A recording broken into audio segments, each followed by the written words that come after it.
What up, those sexy people?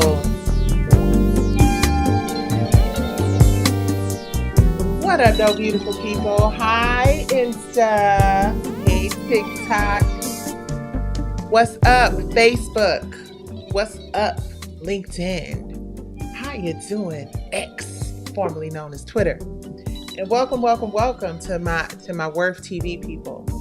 Hi, everyone. Let's just vibe for a minute. Y'all checking out Nights with Nicci. I got Instagram and TikTok over here on my right, and right in front of me, I've got YouTube, LinkedIn, X, Facebook, and Worth TV. Hey, welcome to Nights with Nicci. I'm your host, Nicci Gilbert Daniels. I hope you guys are having a fantastic, amazing, and incredible Wednesday night. I figured I would come in here. Can you guys hear me okay on TikTok? TikTok, is my audio okay? Can you give me a thumbs up if my audio is okay on YouTube? Is my audio okay on YouTube? Is my audio okay on Insta? I hope my audio is okay on Instagram as well. Welcome, you guys. Welcome to Nights with Nicci. I'm your host, Nicci Gilbert Daniels. And you know, before we get into these hot topics and this awesome Q&A, we got to do a little something, take care of a little business, and share an advertisement with y'all. I'll be right back in a minute and 30 seconds, but I want y'all to listen to this advertisement, and I want y'all to do what it says. Subscribe to divine9tv.com. I'll be right back.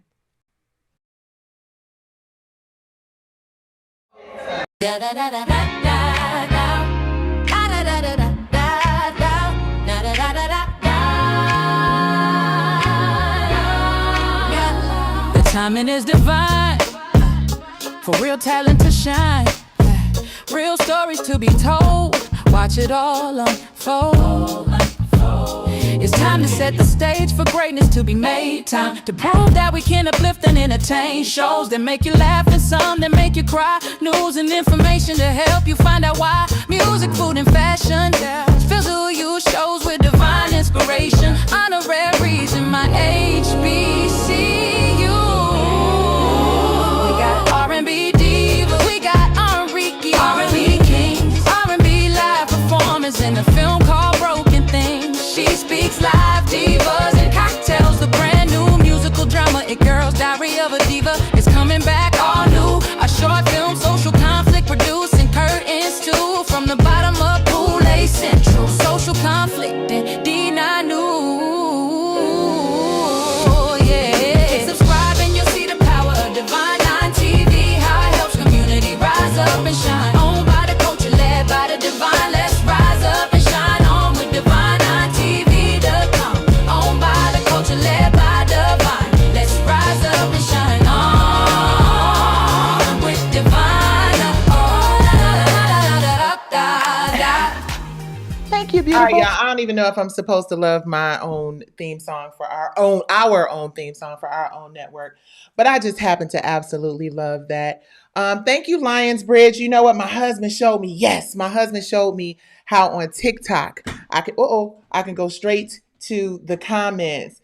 What's up, you guys? Thank you guys for the compliments on my hair, y'all. I went to the gym today, so y'all almost did not get my hair did. It looks a little weird on YouTube. I don't think the light is hitting it the way that it need to be hitting it right on YouTube. It look a little dry, but it's moisturized, y'all. Let me get my shout outs in, everybody. Welcome. I see you, Mohammed. I see you, T. Turner. Blessed Assurance. Absolutely. I am doing well. Okay, J. Rock said, finally caught alive, and the notification came to the phone. I appreciate that. What's up, sexy people? Hey, Victoria. How are you, my beautiful sister? You guys, it's a lot going on out here in these streets, and we're going to talk about it all tonight on Nights with Nicci. Just do me a huge favor. I might even give you guys a little song or two, a little verse or something. If y'all stick around long enough, I might give you a little verse. But what I need you guys to do is share this live. Let people know that I am live. This is my night job.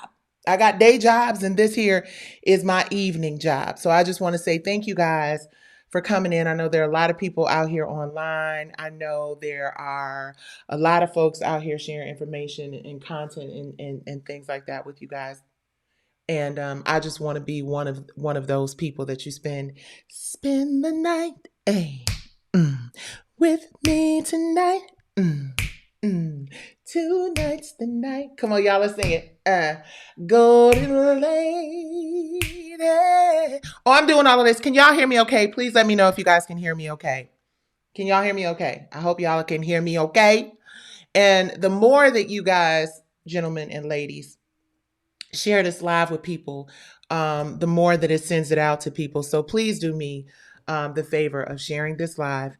And if you see me kind of looking all over the place, like Lil Kim, y'all know that Lil Kim dance. She be all over the place. If y'all see me all over the place, please, bear with me here because I am trying to make sure that everybody gets a little bit of Nicci tonight, and I'm on a lot of different platforms. Okay, good. I'm glad to know that the sound is great. Oh, I love it. People are saying that they love the powerful content. Thank y'all so much. What y'all saying? Hair is gorgeous. Quiet storm. Yeah. So some of y'all may not know. Insta, come on now, Insta. Y'all got to show up now. I see y'all in this building tonight. So just make sure that you guys, again, as you come in, the more you hit like, the more people join the party. And you know the party is always much more fun when you got a lot more fun people in this motherfucker. So the other thing I want to say to you guys ahead of time, very early on, is that I am, in fact, very, very grown. And when I say grown, I mean grown, grown. So with that being said, I am definitely someone who probably uses a little bit more. I'm sorry. I'm probably somebody who uses a little bit more profanity than I should. But I heard that people who curse are supposed to be smart. But I don't want to be disrespectful to anybody out here who might find cursing offensive. So I'm grown. I just it's the Detroit in me, and I know sometimes it can be offensive. So I want to apologize to anybody ahead of time who might be on a spiritual walk or feel like when I be like that's some bullshit, and they oh my god, you know what I mean. So I apologize in advance. Charge it to the fact that I am from the Motor City, aka Detroit versus everybody, and not my heart. So I appreciate you guys.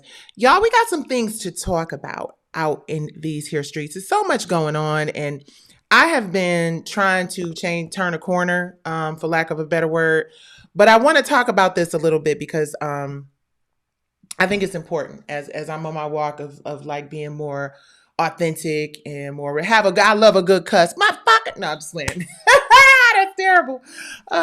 Please make sure you guys give me hearts on all of the platforms. I think that the algorithm reads hearts.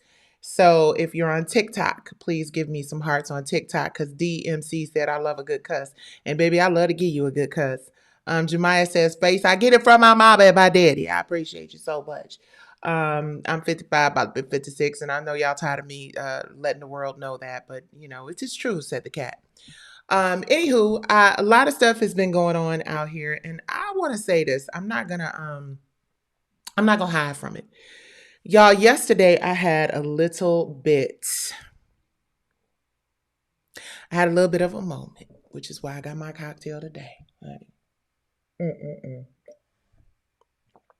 And this is that good old cheap wine. I'm drinking out of my cool Soror cup. Shout out to Rashawn Ali. It's even got a little vinegar bite to it. Let me be real. Let me stop. But yesterday, let's talk a little bit about yesterday. And I talked about this earlier today. So if you heard me talking about this earlier today, then please bear with your girl. I noticed that. Not noticed. I think it was on one of these lives. I believe it was a couple days ago. Somebody told me that somebody that I worked with in the past left a really positive comment in out here in these social media streets. They're doing like a new series on their platforms. Like if we're smart, all our asses is out here trying to build up our socials, right? This is no longer just extracurricular activity. Y'all feel me? What we're doing on these social media streets is actually having real impact politically, economically, hopefully in terms of wellness and spirituality as well, because I see a lot of really positive things in the algorithm here these days. And I'm happy to say that a lot of us, right, are involved in those things. But all that to say, I saw something that wasn't so positive about me, right? And it's interesting because y'all, what up, Cody? Comments, Cody, you can do it. All you gotta do is put your mind to it into it. We got so much shit to talk about tonight, y'all. But let me get on this personal train first, because that is I'm in addition to like being more consistent on all of my platforms, which again, as I said, this ain't just about some social shit. You have really, if you are going to have an impact in media and entertainment, you have to work it like a salt shaker. You feel me? You have to do the work of building your audience and growing your audience. And that requires nightly, several times a day, commitment. I've been in the whole like social media influencer school, for lack of a better word, learning all the things that I need to do. And just like going to the gym, sometimes I don't feel like doing that shit. But because I understand that now information is power, more powerful than ever. So even if I'm just on here talking about my experiences and what it's been like in the business and what the business is like now and all those other things, I hope that I'm pouring some positive things into some of you. I know not everybody is going to agree. And there are lots of people that are going to have opinions that I probably don't need to hear, don't want to hear. But I'm very thankful to all of the people out there who do get it, who do show up, who do put a little battery in my back. And I got a big back, so I can take a lot of batteries. So come on with the batteries, honey. Come on with the batteries. Charge your girl up. Geek me up. She geeked up. She geeked up. Geek me up. So I just sincerely would like to say thank you, because I don't want to ever feel like I have to get your questions together. I'm answering questions, and I'm answering all questions. It's so funny. I did an interview. You guys, make sure if you have not had an opportunity, please log on to our brother Kenny Burns. He has an amazing show. The Kenny Burns Show is a YouTube show. I had the pleasure of doing. Hold your question, Keisha. I see your questions. I'm gonna go to a topic, and I'm gonna come off the topic, and I'm gonna answer some questions. Y'all feel me? Okay. I'm gonna try to like not be too long-winded tonight. I'm gonna try to stay on task. I'm gonna try to get it done, right? But please, if you have not had an opportunity, check out the interview with Kenny Burns. It was a lot of fun. It's always good to know that people are interested in me, which is why I be geeked up when y'all show up on my YouTube channel and my Facebook and my X and my LinkedIn and all the platforms. I'd be grateful for that, because I do understand. Um, I do understand that y'all got a lot of places to go in these social media streets. So let me give you guys a little bit of a inside. I like to call it inside baseball. My husband, who is also my therapist and my best friend and my coach and my security and my do you really, is that really what you want to do? Is that really what you really want to say, person? And I'm really grateful that I have a strong Black man who don't talk a lot, which I just find that very sexy. Because I talk enough for both of us. But also somebody who's smart and gives me good advice. So, with that being said, I am also very human, and I'm also a woman, honey. So I'll be ready to go in and let what have. So, in this particular instance, I'm gonna take another little shot because it's a real moment, and I'm gonna try to keep it classy. But sometimes it's not. The truth doesn't always come off as classy as we would like. Keep your questions. I see those questions coming in. TikTok got questions. Instagram, y'all got questions. I don't know. But anyway, so let me say. So I discovered, and if y'all have heard this, especially on TikTok, because, please follow me on TikTok, because I'll be going live on TikTok, because TikTok be showing up and showing out. I'm sorry. I'm looking at Instagram as I'm saying that, and I'm looking at, yeah. Matter of fact, hold on, let's get this out of the way, honey. Can I have a round? Oh, that's not loud enough. We got to turn it up. We got to turn it up. I turned it down because I was doing something else. Hold on, y'all. Give me a minute to turn it up. Turn it up. Turn it up. Can I have a round of applause for all my people on TikTok that be showing up? Ain't that how they do it? I appreciate y'all. Thank you very much. Ticking and talking. I appreciate all of you. Hold on. Wait a minute. Freeze. Hold up. I ain't trying to piss off nobody from no platforms now. I appreciate each and every one of you. But I have to say, certain things are more obvious than others. Let me put this drink down and drink some water so I can tell y'all this story. Because just as I'm talking all that smack, Instagram's like, oh, for real? Well, bitch, we got 2 people watching your ass now. Come back, Instagram. Come back. Woo. But let's talk about learning how people feel about you, right? I learned, and I've been learning this for a long time, y'all. I've been learning this for a good little while. I've learned that a lot of people that I've done a lot of positive things for, or things that I thought in my mind and in my soul were positive, I've learned that a lot of people just really show you who they are. And I found out that a cast member from one of the shows that I produced, which, is not shocking at all. I don't expect loyalty because I produced a show and put some money in your pocket. But what I do expect is respect, right? And I feel like I got disrespected by somebody, and I went to TikTok and I had one of those venting sessions, right? And I kind of went in and let have because I'm human.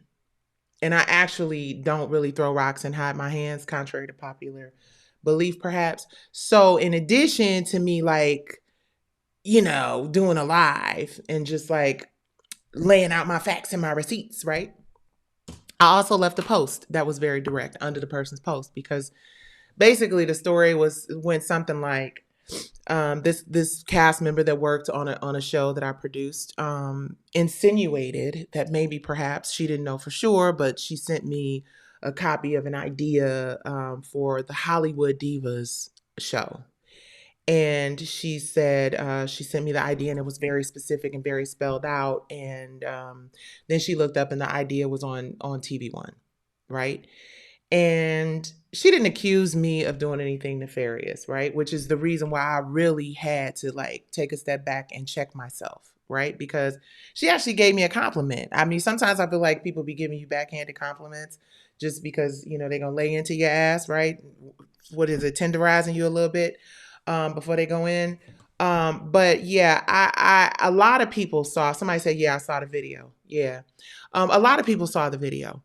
And I was a little shocked because I didn't know, how you like don't know that you have beef with people, right? Well, first of all, let me rephrase that. I do not have beef with this individual. I do not dislike this individual. I do not hold no ill will towards this individual at all. It was just a little surprising to me because this was just somebody that I never really would expect, the kind of shade that I got in this live that this person did. And I mean, they had pictures up and pictures of the shows and pictures of the stuff and video of Soul Kittens and videos of this and that and the third. And listen, we all out here trying to make it do what it do. So I get it. It's your story to tell. But what I was shocked about is that I felt like that person left room for misinterpretation, or that person left room for people to assume that I did something disrespectful or nefarious to her. And the reason I'm addressing it now is because when I initially reacted to it, right, it was not a proactive response. It was a bitch. What? How the fuck? It was one of them. First of all, you know what I'm saying? Get on the phone and just got to say what I say. And I haven't really had a lot of those moments since the P Valley thing has been over, right? And I see it every time I come on TikTok. But see, I'm new in the TikTok space, so I'm going to make sure that I address that. And anybody else who has any questions about it, I've learned that I just cannot escape it. But I knew, no, it's not Selena Johnson. You guys know me and Selena don't have no issues. Not that I know of. You know, it was somebody from another show that I did. It was, and then that now that makes, is it messy that I'm just saying a cast member from a show? Because then I don't want people like spending time trying to, okay, shit, we grown here. It was Cristal. It was Cristal who was in From the Bottom Up, right? I was trying not to be messy, but now that I see it's like uh starting to become a guessing game. Let's just cut to the chase. So she's doing like a show where she's kind of talking about her experiences in Hollywood and all this other stuff. And for those of you who don't know, Cristal was a member of the cast of the show From the Bottom Up, which was a series I produced with the great, incomparable Queen Latifah's company, Flavor Unit. I will always be right. Everybody's curious. It was Cristal. Um, I will always be grateful to Shakim and Queen Latifah and everybody over at Flavor Unit. Because when I was at a very low point, I was in the middle of the R&B Divas um, fiasco, and they rolled with me, and they gave me an opportunity to not just produce a series. Yeah, it was going in the wrong direction. I had to say it. I'm sorry. Thank y'all for understanding. I'm not saying this to be messy because I ain't messy don't pay. Well, I guess it does. And we're going to get into that conversation too. That's one of our topics. Do you have to be messy to be successful in the entertainment industry as a Black person these here days? No, right. People was thinking it was Selena. I'm glad. So it was Cristal from the show From the Bottom Up. And what was said, she was just sharing her experience. She said she didn't have a good experience on the show. She said she needed it. It came along at a time when she needed it. She said she did not have a good experience on the show, which I did not know. Right. And I get it. I understand that, when you do reality TV or docuseries TV, which is part of the reason, this is my double-edged sword, you guys, when I do these shows. Right. And this is why I got so offended by the way Cristal positioned. And I'm gonna get into what she said, and I'm gonna get into um, you know, how I took offense to it, right? And people could be like, "Well, bitch, you taking offense to nothingness," but I'm gonna share it because I opened it up, and it was a learning lesson for me. Like that whole saying, "How you feel about me is not my business." That was one of those "How you feel about me is not my business" situations. But um, when I'm creating content and when I'm creating shows and TV ideas, I always, I'm always looking for number one, very talented, reliable people, right? But I also look for opportunities to hook my friends up. You know what I mean? Because there's reliable people everywhere. You can find, talented, reliable folks, that you don't know. But I feel like since, I have talented friends, you know what I'm saying? um I always look out for my friends. And Cristal at the time, I believed, was a friend. So the way the story goes, and I'm paraphrasing because I don't know all of the details, and again, I have not seen all of the video or all of the content. What I've seen is what is going viral. And Cristal got a lot of people who love her, and she has a huge following, right? And I'm going to try to say this differently, like without the venom and without, the energy, you know? But basically, she said that she shared an email with me, which I do not ever recall receiving. Does not mean that she never sent an email to me, but I never ever recall receiving an email from Cristal where she was pitching me anything close to Hollywood Divas. And the bottom line is, if she had sent me an email saying, "Hey, I got this idea to pitch a show similar to," because she said she saw that I had done R&B Divas. So she had come to me and pitched me. Now she said this was before she did my show uh, From the Bottom Up. She said after R&B Divas blew up and it was successful, she came to me and she pitched it, and then she sent me an email with all the details about this show. And it wasn't called Hollywood Divas, but the concept of the show was, in her words, spot on, exactly down to like every detail of what was in the email that she sent me that I never received, right? And I'm also addressing this because I'm an IP warrior. I care about people having access to their IPs. I do not play when it comes to people's intellectual property rights because I don't want nobody playing with my shit. Flat the fuck out. I do not play when it comes to that. So when I realized that this situation that I was allegedly being accused of being irresponsible with was potentially like, I'm like, no, our whole nonprofit is trying to raise funds and awareness so that we can help people who have been victims of intellectual property infringement or theft or whatever. So to insinuate, although she never said that I did that, what she said was what she sent me in the email was exactly what she saw on the show. So there's just a couple things I want to address with that. Y'all, we're going to get into Mary J. Blige. We're going to get into a lot of other things, but I really want to kind of address this right now. And then I'm going to go back and I'm going to look at some of you guys' questions and comments, and I'm going to answer some of those as well. And the other reason I'm addressing this is because just like she has a platform to share her story of what happened to her involving me, I have a platform to share my story about, I don't know what the hell you're talking about, sis, but I'm open to a conversation. So she said she sent it to me, looked up, and then it was there. Now, this is the first thing I'm going to say. If she sent me an email, I never received it. I welcome the opportunity. I keep my emails, and I encourage everyone to do so. I welcome an opportunity to see it, forward it to me, show it to me, share it with me, because I ain't seen it, number one.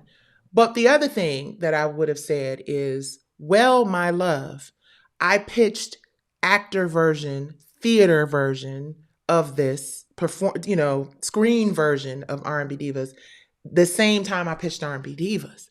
In fact, I made a reference to Hollywood Divas when we did the Essence Festival and we were all in the studio recording the Lovin' Me theme song. So dating back circa 2012, before I really had a relationship with Crystal, definitely long before she became a part of the show, I had already been talking to the network and talking to TV One and talking to Think Factory about the spinoffs. Every time I create a series, you guys, I'm thinking long term. I'm thinking way down the line. And so that would be the first thing I would say.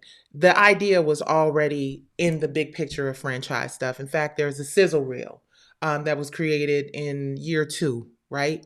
That was Hollywood Divas, which is why I sued them. So that was the other thing I didn't understand. I would assume that because Cristal knew me and I hired her to work on from the bottom up, I would have assumed that she would have come to me and she would have said something, especially after you accepted a job offer from me.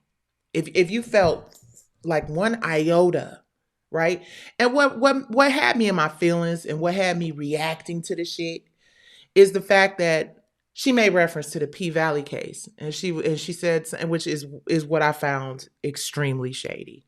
She was like, yeah, I gave it to her, and the next thing you know, I looked up and Carlos and them were producing it, and I was gonna sue, and I got all my receipts and all my paperwork, but people told me not to or whatever. And I'm like, well, first of all, sis, if I took something from you, or you thought I took something from you, or you thought that I, maybe slipped and fell and somebody, I don't know, seemed like you would have like said something to me before you became a cast member in a show that I was producing. Like, yeah, Nicci, by the way, that email, did you get it?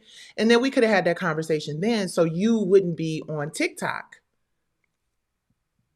leaving much to the imagination after I just got out of a heated 5-year intellectual property debate and having people under your comments saying, yeah, that's what she get. I knew she was shady. I knew she wasn't shit and blah, blah, blah, blah. And allowing that to live there and allowing people to actually, say things like that, because I looked out for you, sis. I put money in your pocket, Chris.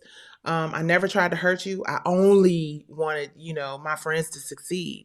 And I'm really sorry that you had a bad experience on a show. But I mean, the fact that Queen Latifah lended her name to 3 seasons of a series about women who are rising up from the bottom up, I mean, I'm hella grateful that Queen Latifah would associate herself with me while I was in the middle of some shit, and everybody else should be grateful, and maybe the show wasn't the critical success that we all thought it was, and maybe there were some things that you felt like you wanted to share that you didn't get a chance to share, whatever the case may be.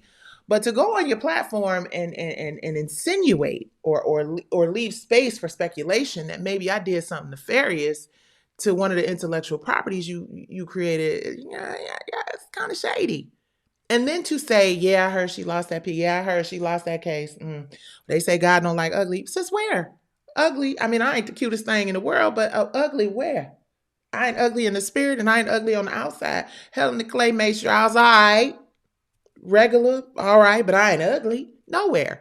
So I don't know if that God don't like ugly thing was directed directly to me or whatever. It was, but I was really, really offended that somebody that I looked out for, somebody who made money with me, would actually leave speculation out there like I did something shady. That hurt my feelings. And so the point was for me to just share that because my feelings were hurt, because I don't know what it is. I can't tell you what it is, y'all. I don't know. I be helping people in real life. I be looking out for it. I be looking out for people. You know, and I guess when you get to the point where you can't always look out for people or I don't know what it is, but I'm just disappointed that Crystal has my number. She could have asked me about it. She's never asked me about it. She's never said, "Hey, Nicci, what happened with that Hollywood Divas thing?" And the thing is, I sued them. I sued the network, not just for them holding and withholding my pay, but I sued them because Hollywood Divas was my idea. It wasn't an idea I got from anybody, right?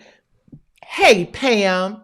How you doing? Pam, okay, so the quick and dirty for those of you who just came in here, Crystal Wilson has a video circulating on TikTok where she is suggesting that she sent me an email with all the details of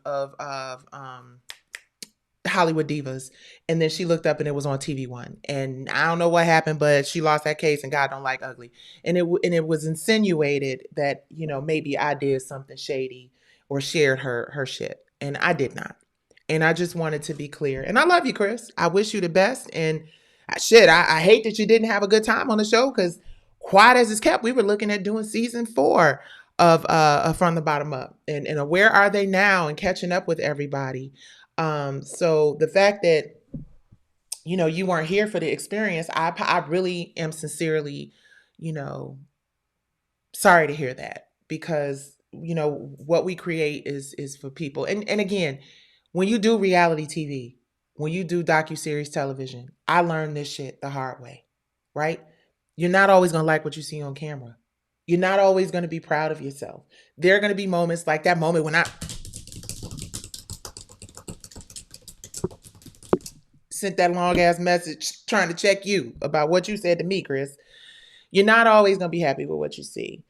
But people forget. People move on. I mean, look, I was one of the most hated women in reality TV right now. And baby, listen. I got, very supportive folks out here in these streets who see that it was just a bunch of bull sugar honey iced tea. So I'm gonna get off of that dead horse. But yeah, exactly, Lamar. Cristal should have been. That was my whole point. My whole thing was, if we're cool and we're a real friend, hit me up. Hit me up. All right, let me say some names. What's up, Mr. William Medina? What's up, Sean 152? What's up, Just Miss Rose? What's up, Candace? What's up, Peace on Earth? What's up, Too Real to Be True? What's up, Tribal Tree? What's up, Candace? What's up, Heart of Gold? What's up, let me see, Tracy? What's up, Keisha? What's up, Danielle? What's up, beautiful people? On Insta, what's up, Missy Grind? What's up, Donald? I ain't gonna slaughter your last name. What's up, B versus Kelly? What's up, all y'all beautiful people? Lady Pixie, come on. What's up, Rena Morris? Thank you. You've come a long way. I've seen your growth over the last couple of years. Thank you, Rena Morris. I appreciate that. Victoria, all my folks are here. But anyway, yeah, that's the other thing I want to ask you guys.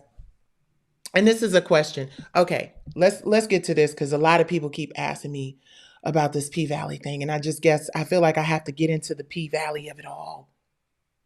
Just for the people who just coming in, because I got newbies and TikTok is blown up, so I got to make sure I answer these questions. Some of y'all might be here for the first time. Yeah, a lot of people would say, I lost the case, right? A lot of people say I lost the case. I don't see it that way. I believe that I was denied the opportunity for due process. So there's your quick and dirty answer for P Valley. I wish them no ill will. And for the people who keep coming in here saying, I'm mad at you, or let me see you, don't let me see you on these streets because you didn't stop the P Valley machine from going. Listen, don't even think about it. Number one, I wouldn't, because my head stay on a swivel. And I'm married to a Marine who's taught me all the things that I need to know to handle myself. And I don't play games like that at all. This world is crazy. And there are certain situations where you are to be more reactive than proactive. So I just want to say all of I've seen it a couple of times. If you're disappointed about that, then go take it up with them folks over there who actually make the decisions, and don't issue veiled threats to me, because you'll get reported. And, if you say something to me in public, you might find out the hard way where I'm really from and what I really know and what I'm really capable of. Okay, we're going to switch the energy, switch the energy, switch the energy, switch the energy. Because, yeah. But I feel like you should let people know, you know, like, all right. R&B divas. Everybody's been asking about R&B divas. Yes, we're coming back. Y'all ain't heard that. Y'all ain't been listening to the Divine Nine TV program. I mean, the Divine Nine TV program. We got R&B divas, and R&B kings, a. Yes, R&B divas is returning. I cannot say exactly when, but it will be this year, and I'm excited about it because that it's been a journey. The whole process of R&B divas and getting back to the place of having, the ability to actually produce the series, is a blessing, nothing but God, right? Which is why I be trying not to stress too much when things don't feel like they're going, you know, as planned or the right way. You know what I'm saying?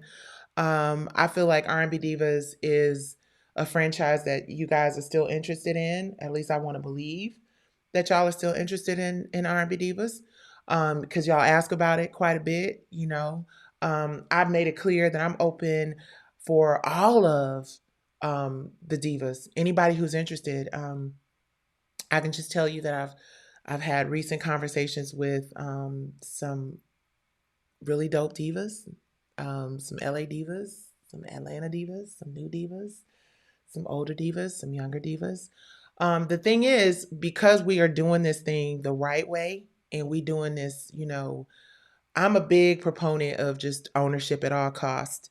So we're financing this thing on our own. A beautiful thing about what we plan to do with R&B Divas this season is I would like to give, all of the women who agree to be a part of the franchise moving forward, a real equitable stake in the franchises they participate in. So, for example, you know, let's just say hypothetically speaking, if you got like a reunion of R&B Divas Atlanta, then all the women on R&B Divas Atlanta would be executive producers of the series.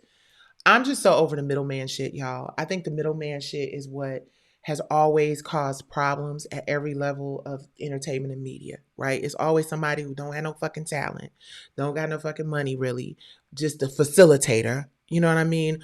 Who, a wrangler, a handler, somebody who has experience dealing with women. And unfortunately, that always ends up leading to the demise of great content and great shows. You know what I mean? Um, I saw recently where Nene Leakes mentioned that she might be coming back, or she is coming back to ooh, that's a great cast. Kiki Wyatt, Monica, Selena Johnson, Faith Evans. I would love to get Monica. But anyway, um, I saw where Nene was saying that she was coming back to the Housewives, right? And I think that would be fantastic. I think that would get their ratings back. I think that is exactly what they need. I love Nene Leakes. I think she is a super compelling, super compelling TV personality. I think she deserves her flowers. I think that Nene deserves a real executive producer credit and real equity in that. You know what I mean? So I hope that she comes back. and I look, if she comes back, then I'll definitely be tuning in to Real Housewives. But back to the R&B Divas thing. So I see Latoya, I see Brandy. You guys have the premise of R&B Divas showing their projects, but all working towards a season finale concert. Yes. Y'all listen, before the culturally incompetent male lenses tweet, you guys, I see the tweet comment as well. Make sure y'all follow me, and please, if you guys are coming in, please hit the like button. Please share the video as well. But y'all don't know this, but Tweet was one of the original R&B divas.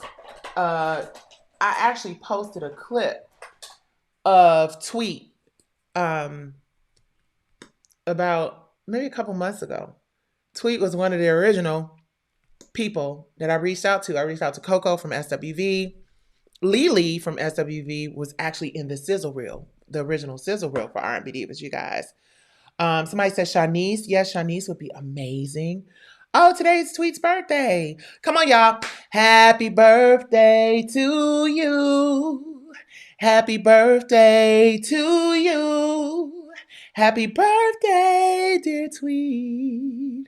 Happy birthday to you. Keely Williams, I love her. I think she's so funny on TV. I saw her. What was the show? Damn, I can't think of that damn show, y'all. What was that show she was on? Tell me that show, Keely from was it Cheetah Girls? No. Is it Cheetah Girls? Yeah. She's dope. She's funny. Somebody said Tamika Scott. Tamika's Encore is the name of the show. Thank you so much for sharing that. Yes.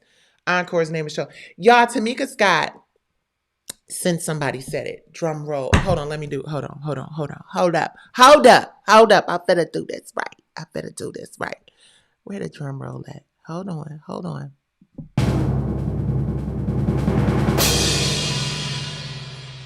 Tamika Scott is in the cast of the new project that I'm working on, which is a scripted series. So let's give my sister Tamika Scott.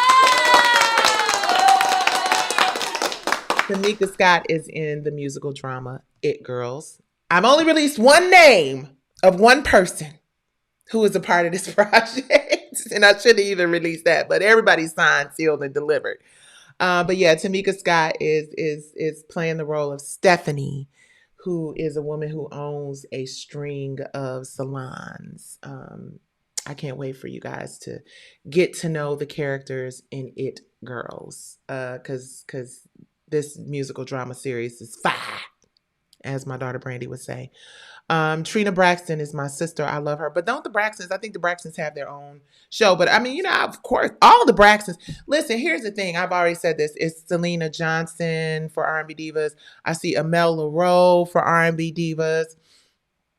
I heard from Through the Grapevine, she's also being considered for the new R&B Divas. Is there a new R&B Divas that she's being considered for that I am not, affiliated with? Because, it ain't but one real authentic R&B Divas. I can't stop people from doing their version of a show that I created, right? Because we don't have a monopoly on female singers coming together to do something, right?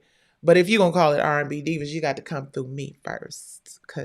Or not through me. You have to come through the company that I work for that owns the trademark for R&B Divas. That is the business of it.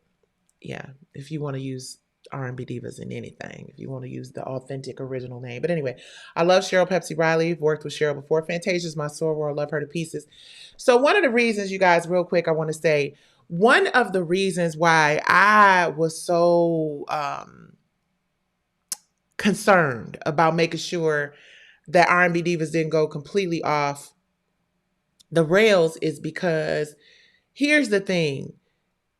When you have a show like R&B Divas, just like in season one is what I think, I want to say season one. In fact, I heard from a few people that season one is what made them interested in being a part of the franchise. They were like, oh, I love the series. It makes sense. So when it started falling off, Faith is a executive producer on it. I don't know that I don't know. I can't speak for Faith. You know, that's my sister. We talk all the time. I don't know that Faith is really, into opening up her life in the way that she did on the show before, but she's always anything. That's my sister and partner and co-creator, and so Faith is always going to be involved in anything with an R&B and a diva, even if it's just her getting a check to sit at home and laugh at. And the other thing is, I will never say never, but the likelihood of me being an on-camera talent on R&B Divas is slim to no, because I just learned that in order for me to do what I want to do in terms of, scripted content and, um, just be taken seriously as a real content creator, I have to stay off the camera and stay out of the cast. I want to definitely take a backseat to being up front for a minute. Really, really important decision that I'm making for myself. I see the reference to Angie Stone. Yes, we actually, what's interesting is for years before Angie passed away, I reached out to everybody, and because me and Angie, you know, talked all the time. That was my sister in real life. Um, mm, yeah, and we, when she got sick, right? Because unfortunately, the way she left here, um, was so unexpected. But Angie was also dealing with some physical stuff. Her health was failing. She had some issues with she had become septic, which she mentioned to you all right before she passed away. She had some heart issues as well. Angie was struggling. Angie was. I don't know if you guys had a chance to see when we performed. When we performed our last show together. It was an R&B Divas reunion, and just to be clear, I invited TV One. Actually came to me and you know wanted to wanted me to help put together this R&B Divas reunion moment for Urban One Honors. So I did invite all of the ladies. Not everybody was available. Um, so yeah, it was hard. It was and Monifa and I, when we had our sit down, um, we talked about how we just, didn't realize that it was that bad because Angie had lost a lot of weight. She was having difficulty walking. She was having some difficulty seeing, and again, I think she shared a lot of this stuff. So be clear, I'm not, I don't feel like I'm like violating her HIPAA rights. And I'm gonna get off of it because I done had a little bit to drink and I miss my sister. And I'm a little, you know, I woke up feeling a little grievy uh, for the last few days. I had a dream about my sister night before our show in um, Dallas. I was like, oh shit, it's just too much. Grief is a whole thing. We're going to talk about that too. But yeah, shout out to Angie Stone. We love you. We love you. We miss you. And yeah, Keisha, what's your question? Ask your question now, please. Shout out to my sister Angie Stone. While Keisha, while you're looking for your question, any new Brownstone music in the pipeline? Yes, yes, and yes. Brownstone is actually doing a large part of the soundtrack for the series It Girls. Everybody in the series It Girls is going to be a part of the soundtrack because it is a musical. So yeah, Brownstone is definitely releasing new music. We are performing live. We had a great show in Dallas. Shout out to Dallas. Let me get Dallas. Dallas, y'all came through, boo. Y'all came through, boo. Honey, Dallas came through. Okay. I'm petty, but why you ain't slapped the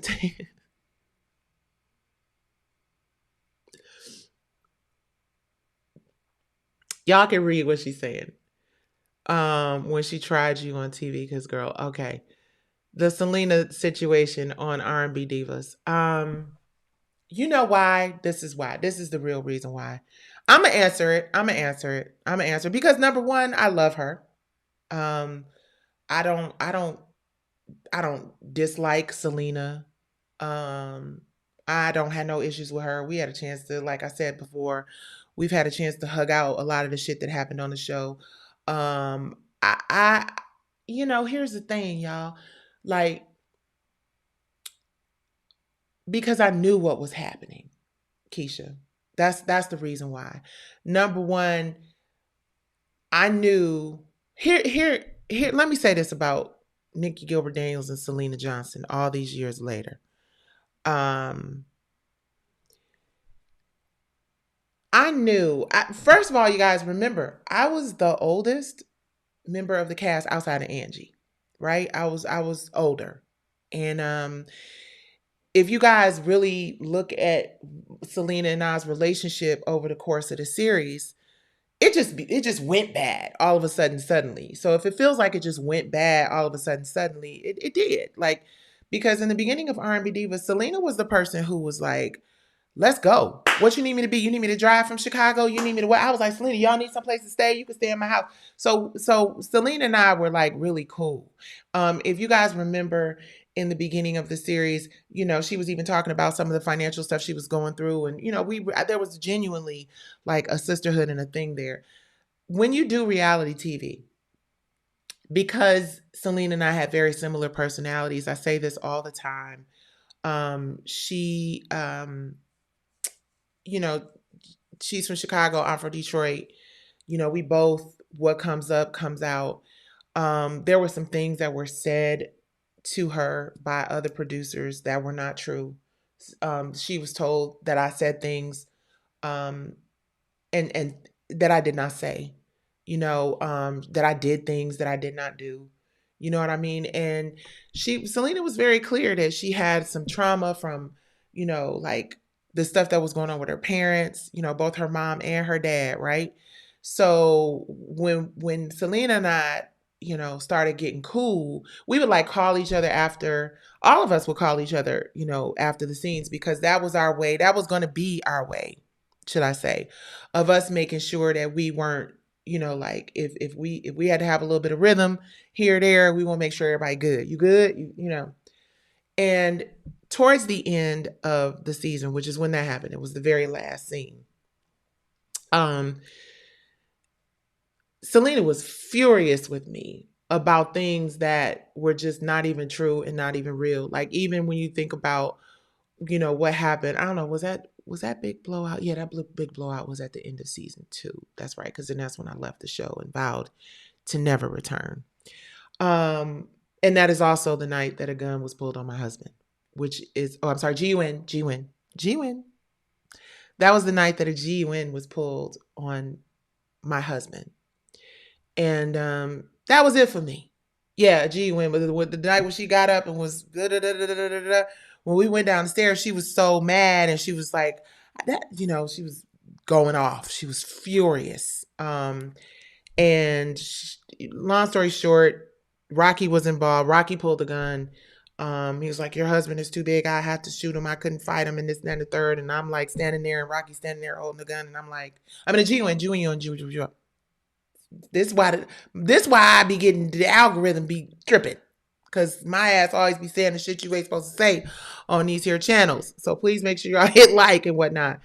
Yeah, that's interesting. A lot of you guys don't know about that. Yeah, I there were so many horrible things, that happened on the set of R&B Divas. Pew pew. I gotta say pew pew. But yes, so that happened, and I vowed to never. But I knew that they didn't want Selena and I to be friends, because we had a chance, an opportunity to kind of like repair and mend our friendship. And I got an email that I was not supposed to get from one of the producers. And the email said that basically we don't want Nikki and Selena to be friends, which is the reason why I was like, yeah, no, I'm cool. I'm done with this. You know what I mean? And my husband, who was never really on camera, I think y'all might have seen him once, because he's Philly and not here for the fluff of the entertainment industry. He's a, protector and a real one. And when that incident happened, thankfully Rocky called us that night and was like, yo, can you please put your husband on the phone? Listen, I'm sorry, da da da da da, blah blah blah blah blah. But my husband is just one of those really quiet, in the cut, skilled, don't fuck with him type brothers. And thank God it did not turn into something worse. Thank God it didn't turn worse. So um I I I I regret that Selena and I aren't really right. No, no. I mean, my dad could have. Y'all would have been reading the headlines that said somebody got unalived on the set of R&B Divas. We're R&B Divas, R&B Divas, and production was like rushing everybody out because they called the police and the police were coming, leave, leave, leave. And, I talked about it with Monifa when we had our sit down. A lot of people did not understand. Um,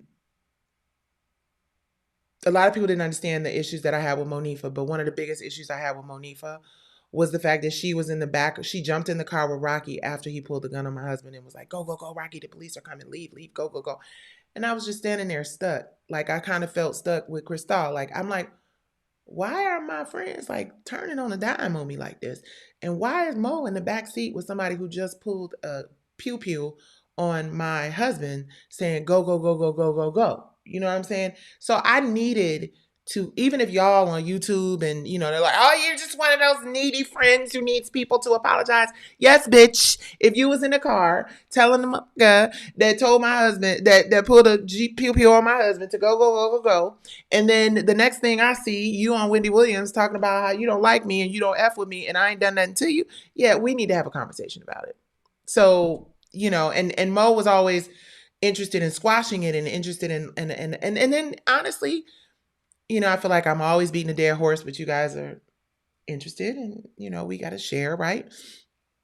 But when Selena and I in the very beginning, in the very first episode of season 2 of R&B Divas, when I went to Selena's house and we got, you know, into the big tete-a-tete, y'all just saw me sitting up with my arms folded.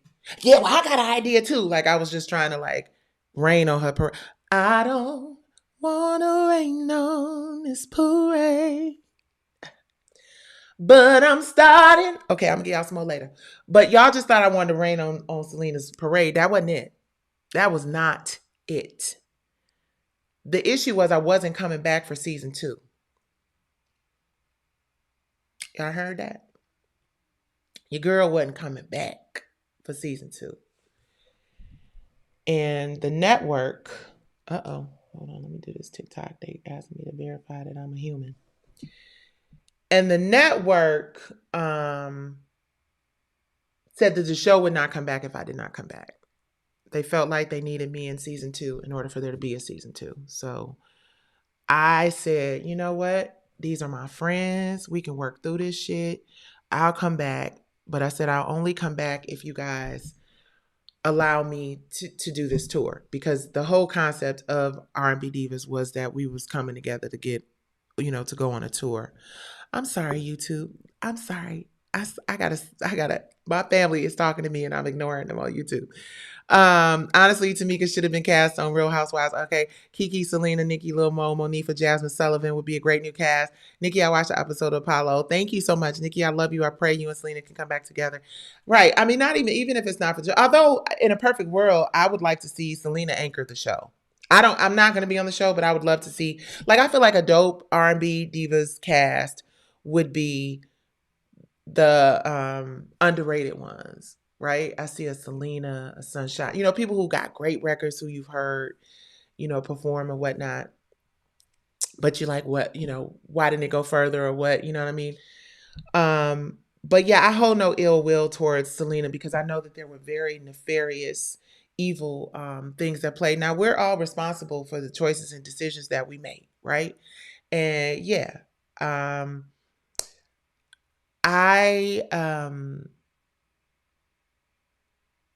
I wish things went differently because I've always said I really admire Selena and her sister Salisha. They have a really great work ethic. And they had that work ethic when we were like pitching the show and selling the show. And Selena did Soul Kittens Cabaret, the musical in Detroit. Um, and like again, we apologized. You know what I'm saying? And the thing about it is, we have to let the beef went on for so long. It did. It did. Because here's the thing, you guys. This is the thing about TV, and this is why I don't trust a lot of the shit that I see. You know what I mean? And this isn't just with R&B Divas. This is with all the shows. I mean, think about it. Look at Cynthia and Nene's. I don't know where everybody is, but there are people who, you know, um, were friends going into this. You know what I'm saying? Yes, we did, Lamar. We hugged it out.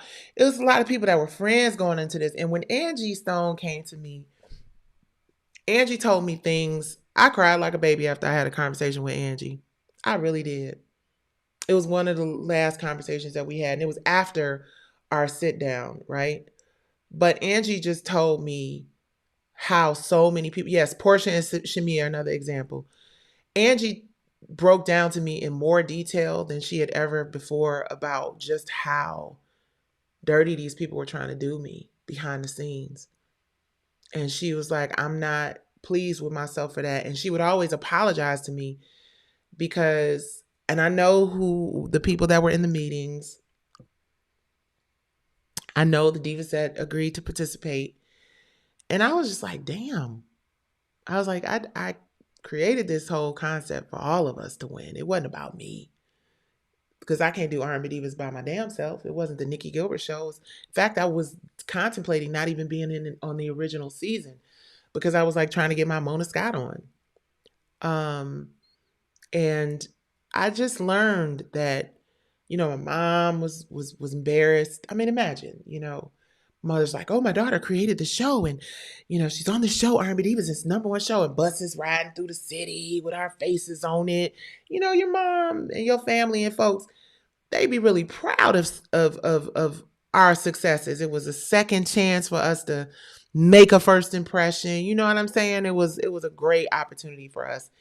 And greed and ego and shit just blew it, and it just broke my heart. My mom was on the show, we did our little duet and everything. And I remember my mom told me, I didn't even think, you know what, you guys, I have not even seen the entire R&B Divas season 2. R&B Divas Atlanta. I've not seen the whole. Sometimes, like last week or so, I posted episode. What did I put? What was it? What, episode 101? I think. I mean 201. I watched it for the first time all the way through because I just couldn't watch it anymore. I hated seeing myself on camera. And my mom called me and she was like, yeah, I saw that episode. And she was like, baby, don't do that show no more. Just let the other people do it. I just don't do it no more. And I was disgusted because, and they were laughing about it and shit. I was like, I got people coming up to my mom in a grocery store when we did the reunion. And they were like, ha ha, people coming up to you. Yeah, like my mom lives in the neighborhood and the hood, everybody was watching R&B Divas. So imagine you being so proud of your daughter for creating this show and being a part of this show. And she in grocery store, one of her friends come up and be like, yeah, girl, I saw that show. What is wrong with your daughter? What is going on? She done changed so much. That ain't the Nicci I remember. And that is when I was like, fuck this bullshit. I don't need to do it. It is embarrassing my mother. And I'm not here for that. No parts of that. And it was really sad. Please hit like as you guys come in and watch me on Worth TV YouTube. And please give me hearts on the other platforms as well. I would really appreciate it. People coming in, is it going to return? Is it going to return? Yes, it's going to return because I own the trademark for it. And I've been having conversations with some of your favorite divas and they're all on board to do it. I'm working on a series, a dramatic scripted series, which we're producing first. And I'm working on a new season of Diary of a Diva. I got some really great interviews coming that are locked and loaded. The cast of the scripted series is also locked and loaded. So, I have to do those things first. Victoria says, it's really sad. I don't understand why the producers would do that to you. I didn't understand it either. No, okay. I'm lying. I know exactly why they did it. And a lot of y'all might not, believe it. But this is for the people who, at this point, know that I'm not just going to lie to kick it. Right? Because It's not something that I do. The other thing you guys might not realize, just to put it all in perspective, they did it because they didn't care about us. They cared about ratings. And in order to be successful in reality TV, you have to sell some parts of your soul. And I didn't create a franchise that I wanted to fall apart. But when I saw what it was doing to everyone, I prayed to God that, because I made a promise to God before we got picked up. I'm like, oh Lord, I promise you, if it starts going off the, if you get us this deal, if it starts going off the chain, then I'll walk away from it, and you could take it all away. And I'll never forget, I was hiking up a hill, doing my little workout, getting ready, like, cause I'm like, this show gonna get picked up. And I promised God, I was like, listen, we're all friends, we all love each other. You know, my husband, his little credit cards paid for the, I leveraged my husband credit to produce this show and flying people down and all kind of things, because I just knew that this show would be a huge success. And they wanted it. They wanted to move me out of it, which is the reason I fought so hard for P Valley, because they wanted the show. It was a hit. It was the highest rated show on TV, on TV One, and one of the highest rated shows on TV. And they're like, "Who's this bitch? She a old washed up ass R&B singer," and they wanted the show. And I started. I thought that I had power, which is why you guys, hear me talking about ownership all the time, talking about the importance of having ownership of your IP, because I did not know that that's what I needed in order to be able to have the power to stop it from going off the rails. I love y'all too. Thank you, Keisha. I love y'all. I received that. Thank you so much. Thank y'all.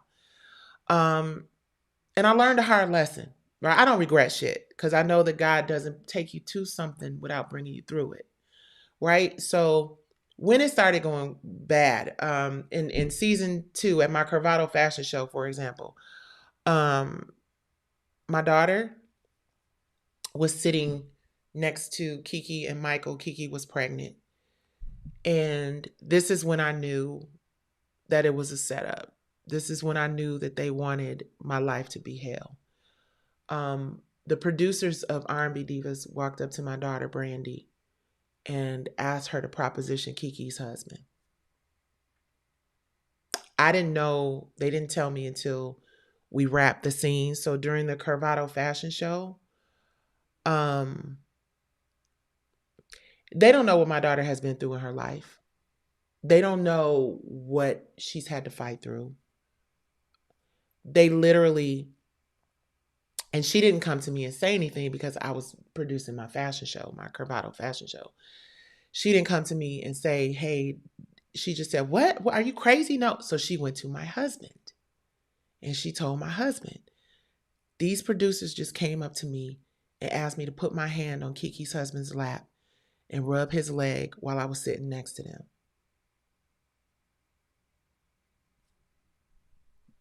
This is season 1. My daughter's in her early 20, not even 21.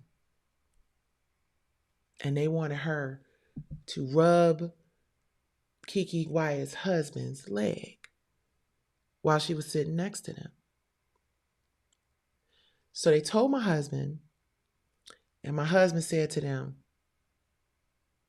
you know she gonna cuss your motherfucking ass out. I'm gonna be right here with her when you tell her what you asked our daughter to do.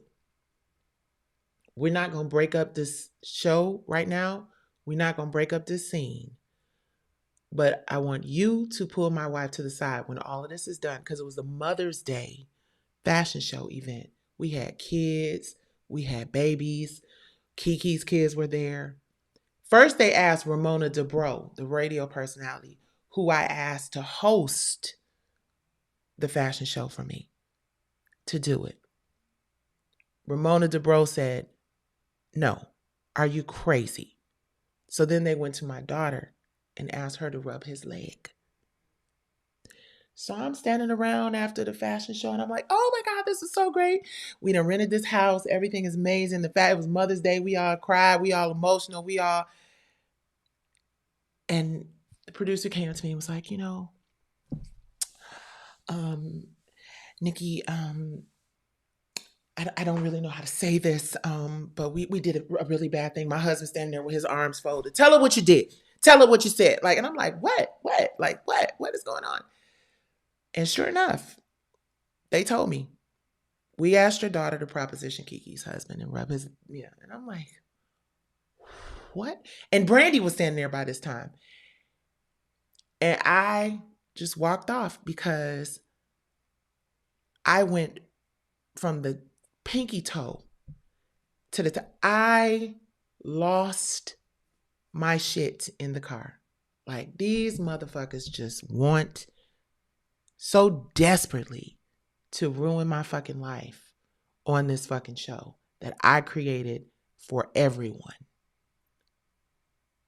But guess what? I took some for the team because they promised, and bad call and bad TV call, and it's a shame. And we've talked to the producers and the network and the this and the that and this and that and all this bullshit, right? And I'm like, do you just flip the fuck out?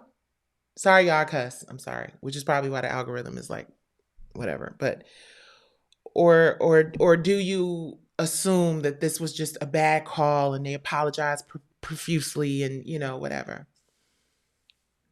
And they just continued. They wanted me out of there. According to Angie, according to a few other people, they wanted me out of there. One of the producers' wives was a publicist with a really big PR company. Every time I looked up, it was a terrible article. I feel like I'm always telling this story, but for those of you who haven't heard it, boom, boom. So it was a horrible experience for me. It was terrible. And every day I went to set. If I would have flipped out, they would have clipped it. That's what they wanted me to do. So the whole point is if y'all saw me coming off like, not authentic in certain moments, it was because I was just holding so much shit inside. It was literally because I done got hot talking about this shit, you guys. Hold on. This is my fan from my sister Debbie, y'all. She gave me this fan. Hold on. I need to cool off. Okay. All right. I need to cool off because this shit got me a little hot. I was very I was broken. I was like, oh my God, this is terrible. So, and then, I wasn't going to come back. That is when I talked to the network and I was like, hey, I'm not going to come back. And then the other thing that was just, really, really, really bad for me, I tell the story as well. And I still have, I'm still not all the way over this, right? I'm still processing this part. Curvato, you guys, before like the plus size industry became like, so like, this is the plus. Damn, I've been out here for an hour and some chat. I've been out here for a long ass time. You tell my long-winded ass I've been out here. But anyway, I'm gonna tell y'all this because some people haven't heard it and it feels good. It's therapeutic to share it. But in season 1, y'all know I did Full Figure Fashion Week. I was trying to brand my business. When I was saying I didn't want to sing, I wasn't saying that I didn't want to sing because I wanted to be difficult, right? I was saying that I didn't want to sing because I just wanted to do other shit. Like I wanted to brand my business. I wanted to, be a producer. I created the show for God's sakes. They didn't want to give me credit for it. They gave everybody else way more power than they gave me in faith. It was a disaster. But another thing that was really hard for me to process is like all the money that I made from the show. All the money I made from the show, I put into my clothing line. I put into Curvato, and my husband and I got a studio, a building. We got a production space, all that stuff. And it's because I was having conversations with charm shops, which owns like Lane Bryant and Size Unlimited, all the plus size things or whatever. I had questioned the producer that asked your daughter to proposition Kiki's husband. Was he black? He was white. But the black producers were involved and they were in on it as well.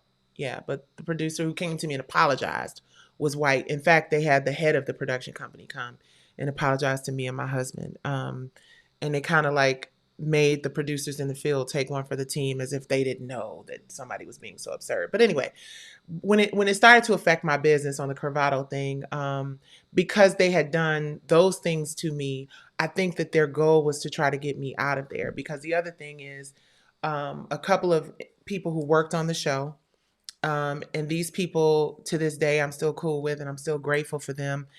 And but they had basically told them that the only time that certain people in the cast were interesting is when they were drunk or high. So make sure that there was plenty of liquor and anything else that was needed, which, that's just par for the course on reality TV. A lot of people don't even realize that, but like, they find your weakness, and baby, I mean, why else do you think that they have, like, people go through therapy and shit? Not therapy, people go through psychological evaluations, right? So if you're going through a psychological evaluation, and they put you on a reality show and you crash the fuck out, then what are they looking for? Someone who is clearly going to crash the fuck out on a reality show. And because I had determined that I knew that flipping out, going off, screaming, cussing, fighting and shit was not going to age well, no matter what, I wasn't doing it. No matter how much these people try to piss me off, I'm like, nope, what you will not do is have my mother embarrassed because I done beat somebody else on the show, or vice versa.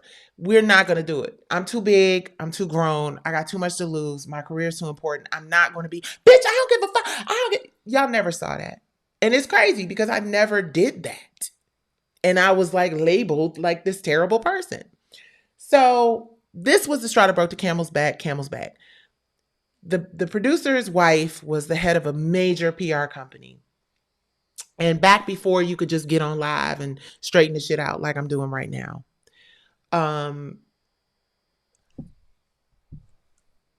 When somebody put something out there, it lived until a bigger outlet, debunked it.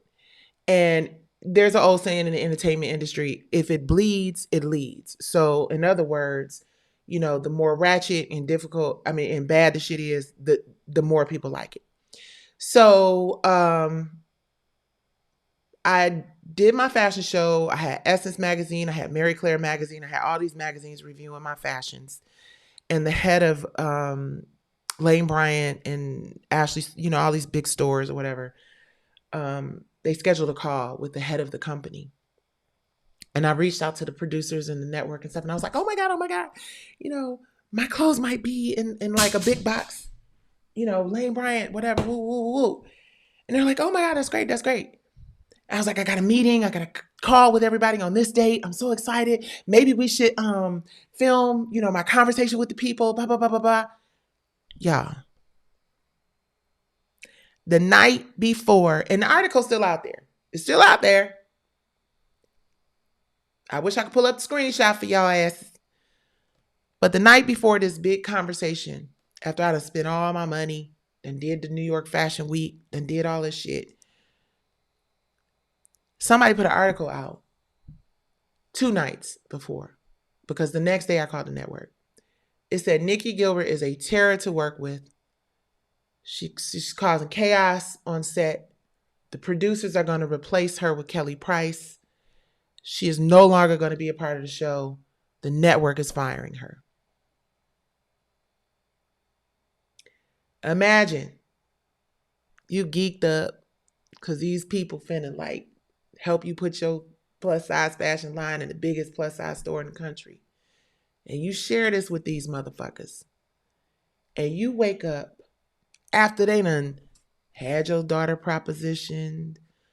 They done, just all the things they tried to do to push me out of the show that I created. I cast the show, both LA and Atlanta, all of it. And you wake up one morning and it's an article with a big ass picture of you looking crazy, and it's red. I wish I could show it to y'all. It's Radar Online. Radar Online was one of the biggest fucking, that's like being on deadline.com. And it goes everywhere. And I'm like, who has the power and the influence to put an article saying I'm a whore to work with, I'm a terrible person, the producers don't like me, they firing me and replacing me with Kelly Price, and I created the franchise. Who has the power to do that? Maybe somebody, maybe allegedly, I don't know for sure, but maybe somebody whose wife works with one of the biggest PR firms in the country. And guess what, y'all? I had my call 2 days later. And the person said, before I got on the call, the lady who set the call up texted me and she said, our team saw the Radar Online article. Can you explain it? I said, it is not true. It is a lie. I'm not going to lose my job. I'm not a terror to work with. I'm not a difficult person.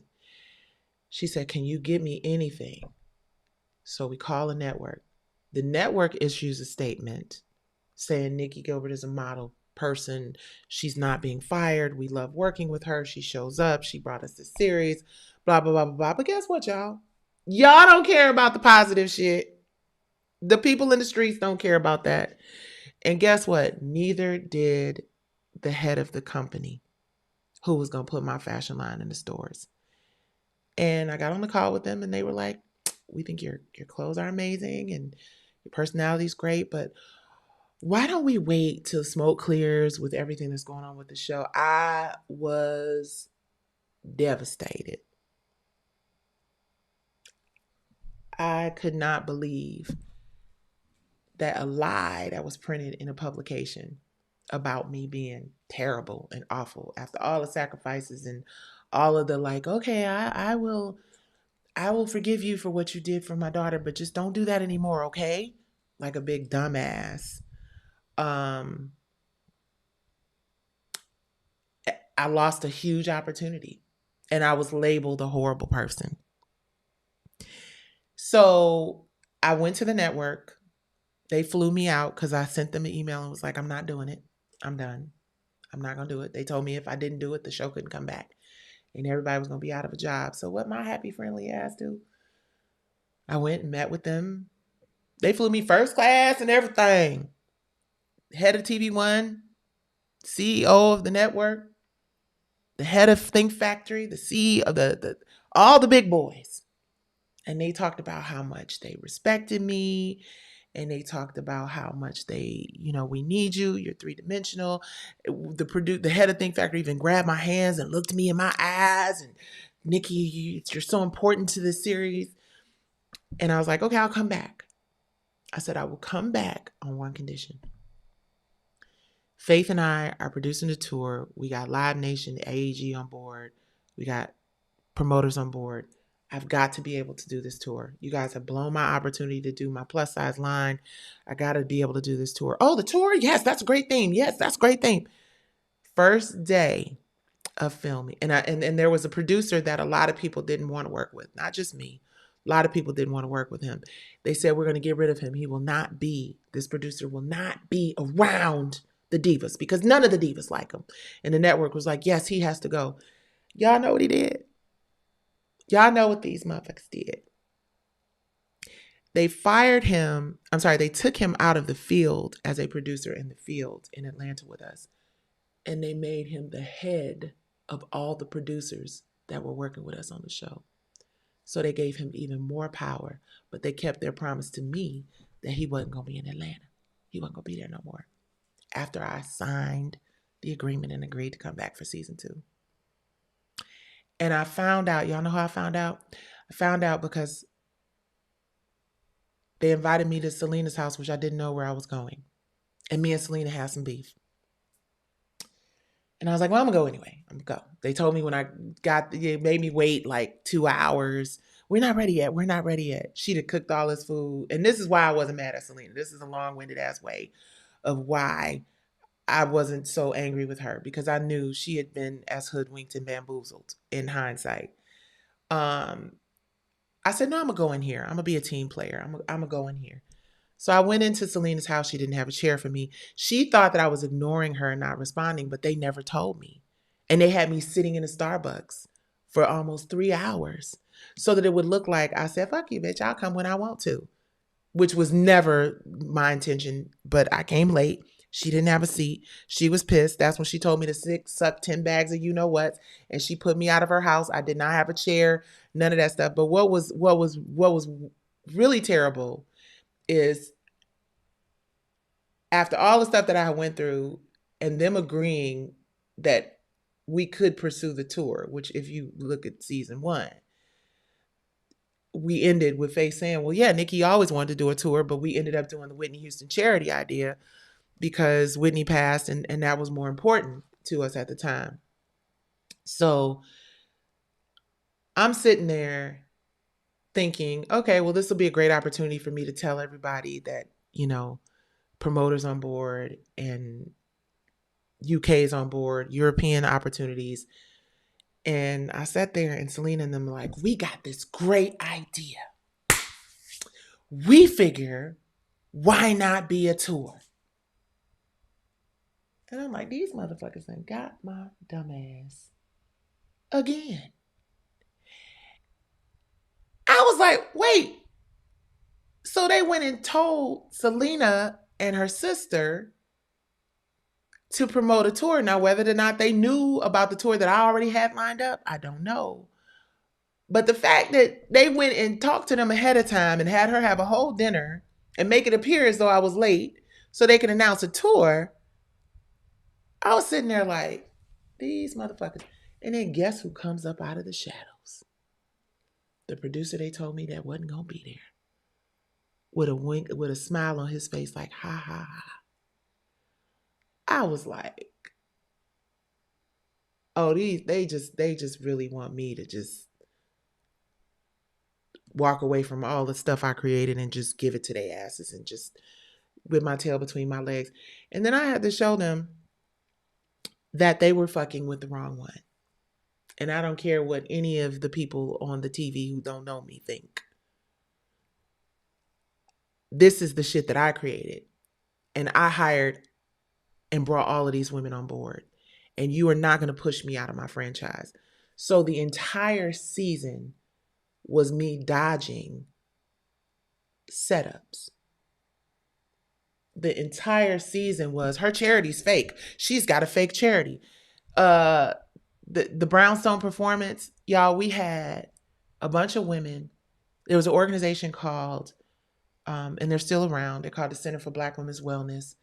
And they help women who, had all kinds of issues. And I met with the Center for Black Women's Wellness. You guys, they came and they filmed it. The cameramen were actually in tears crying like, oh my God, this was so beautiful because we had stories of women whose husbands brought them home, HIV, who were in their 70s, women who had overcome breast cancer, women who had overcome domestic violence. So when I brought everybody together and was like, hey guys, we want to make these women over. We want to make them feel good. We filmed it and all of that. They were like, yeah, that would be cool. That would be cool. And I was like, all you guys have to do, I didn't ask nobody for no money. I was just like, all you guys have to do is if you will lend us your glam squad who works with you on the show to make these women over, I was going to provide the clothes. Brownstone, do a little shin performance. All the ladies come together and sing one song together, which was Loving Me, the theme song, because it was all the lyrical about I found a place where I love myself.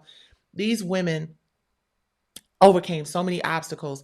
And the Center for Black Women's Wellness is a 501c3. It is a legitimate charity, but they tried to paint the picture on national television that I was trying to do something shady and nefarious instead of helping women. And they took over the space that we were supposed to be using to get ready, put us in a space that didn't have any air conditioning. Everybody was hot, had my audience. It was a disaster. The Brownstone performance was a disaster. What y'all don't know is I had been at the venue since about 6 a.m. running around trying to get things together because the producers sabotaged it all. And we didn't go on and perform until about 11:30, 12 o'clock that night. So I'm running around trying to do all of this stuff. My voice is blown out. Maxie and all the ladies basically backed out. Selena, nobody wanted to help. I have all these women that I'm trying to make up, makeup artists I don't have because folks got together, Latasha, Angie, Selena, all of them was like, we not going, we not showing up. She being fraudulent. And like, I wasn't going to let these women down. I wasn't going to not have these women get makeovers and be able to walk in this fashion show and do something positive. So I suffered as a result of it. And Maxie cried like a baby. And it's interesting because she was so embarrassed because this was when we did the performance. Maxie hit a note and the note was bad and it was a bad performance. And I just knew they gonna run with it. Funky Geneva, Shade Room, they're gonna run with it. We are a legendary group signed by Michael Jackson. This is the first time people have seen us on television.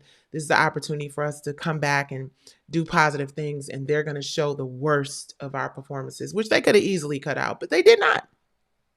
And Maxie, I remember that night, she was just boohoo crying, and Keever, Kiki's brother, uh, just hugged her and was like, I'm sorry. And she was like, Nicci, please don't let them show that. Please, I cracked. It was terrible. I'm embarrassed. Everybody's going to watch. And we just cried together. I was like, well, they going to show it. They going to show it. They going to laugh at it. They going to replay it. It's going to be everywhere. They going to talk about us. And Maxie posted a picture of herself crying on Instagram. Ooh.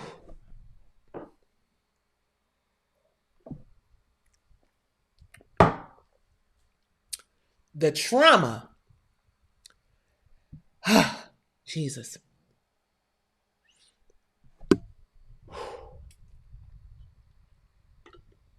I be trying not to do this.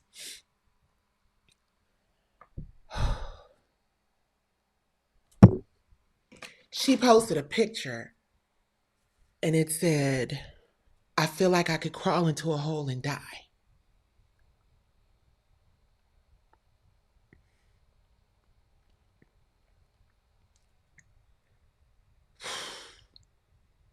I'm so sick of y'all getting me to this place. Whew, Jesus. Yeah.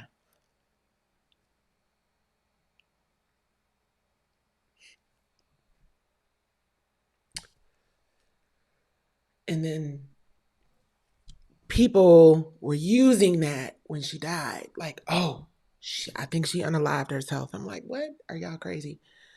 Because it wasn't so long after that she passed away. Oh my goodness.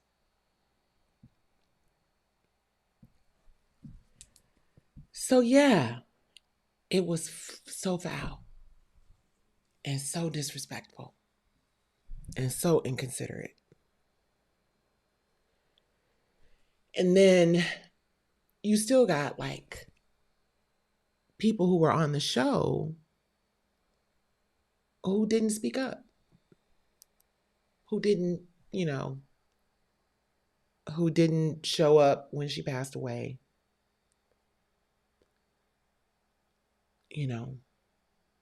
I don't even think I got condolences from people. Like, I'm like, damn. So yeah, it was very difficult. And I vowed. That's why I was so fucking vicious with shit. Like, oh yeah. And it was very dark for me because I wanted to fuck somebody up. Oh, it's 111. That's Maxie's birthday. That's Maxie here. Oof. Yeah. So when we see the images of, SpongeBob and all that shit, I think, okay, gun put on my husband. Daughter asked a proposition. They tried to destroy my business and my finances, tried to ruin my group's reputation, embarrassed the shit out of my best friend and sister before she died. And these rotten motherfuckers didn't really apologize ever. So when I see Monifa on my birthday, like I did some shit to her, wait, who died? Why are you crying? Oh, you just came here kind of last minute. You got to rewatch it. Thank you for the virtual hug. I receive it.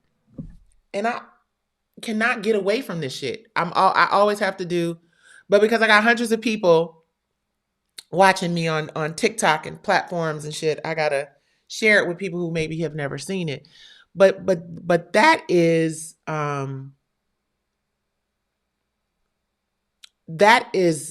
what you don't see. So when you wonder what drove Whitney Houston and what drove Michael Jackson and what drove Prince to self-medicate and what drives people to just be like, fuck this industry. That show made people tens of millions of dollars. And I never got so much as a thank you. It was so foul that we had to crash the season one of R&B Divas LA. Hold on, let me get my face together, y'all. We had to crash the season one of R&B Divas LA premiere party because I wasn't invited. Faith and I weren't invited. I created the show. I cast Kelly, Little Mo, all of them. They was all from the beginning before R&B Divas even got picked up. All of them I had reached out to. Every last one of them. Phil Thornton didn't fucking create this show. And that is the reason I have so much venom when it comes to him and certain other people. Because I fought for Phil.